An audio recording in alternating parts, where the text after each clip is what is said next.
دغه ښاروالان د بغلان، کندوز، تخار او بدخشان ولایتونو د مرکز د ولسوالیو څخه د دې ولایت ښاروالۍ هوټل ته راغوښتل شوي دي ترڅو د هیواد د ښاروالۍ چارو سمون لوی ریاست له لوري ورته د عوایدو او تخنیکي برخو کې مسلکي زده کړې ورکړل شي.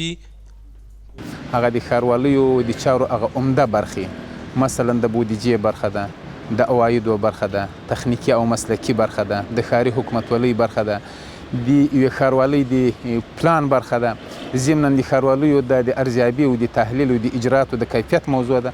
دا ټول هغه عمده مسایل ول چې دغلته ګډونوالو ته د 3 ورځو په اوږدو کې وړاندې شول.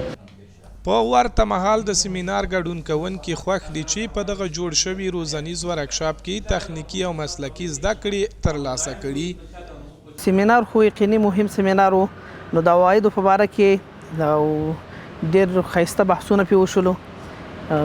دغه تخنیکي او مسلکي زده کړې راکړلې او د زون د شمال شرق چې دغه 4 ولایتونو څومره ښاروالانو ټول موجود وو او لله الحمد ډېرې ښایسته زده کړې وکړې. دا سیمینار داسې مهال د شمال ختیځ زون ښاروالانو ته ورکول کیږي چې د دې وړاندې هم ورته روزنیز سیمینارونه د دولتي ادارو مسؤلینو ته ورکول شوي وو.